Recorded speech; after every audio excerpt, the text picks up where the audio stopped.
Robert Baratheon's victory at the Trident was a turning point in the war for the Iron Throne. While it was clear the gods were smiling on the rebel forces, Aerys Targaryen still held the Red Keep at King's Landing. As Robert was wounded and unable to ride, it was up to Eddard Stark to make for the capital and force the Mad King to give up the throne.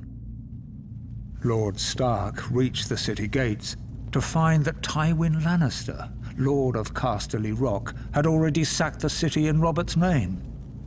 House Lannister had remained neutral up to this point, ignoring requests for help from both the Crown and the rebels. Now that Robert's eventual victory was assured, it seemed Lord Tywin had finally chosen a side. Lord Eddard was horrified by what he saw when he entered the city. Homes looted and burned, women raped, scores of innocent citizens killed. Disgusted, he led his force up Visenya's hill to the Red Keep. Upon entering the throne room, he found King Aerys lying in a pool of blood, dead by the hand of his own sworn King's Guard, Jaime Lannister, who sat brazenly upon the throne. Demanding to know the whereabouts of Queen Rhaela, Lord Eddard was informed the Queen and her son Viserys had been spirited away to Dragonstone before the Lannisters arrived.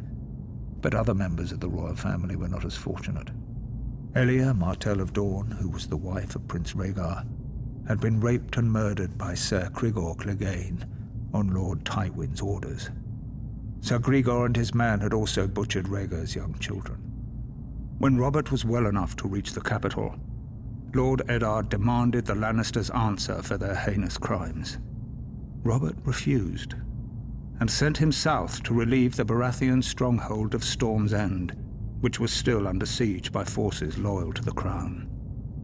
Whatever words passed between the two old friends are known only to them, but Lord Eddard is said to have left King's Landing in anger. Later, when Robert was crowned, he appointed Jon Arryn as Hand of the King.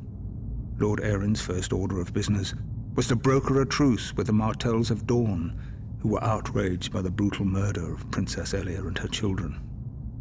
Following the death of Lyanna Stark, who had been betrothed to Robert, houses Baratheon and Lannister were joined in marriage when the new king took Tywin Lannister's eldest daughter Cersei as his queen.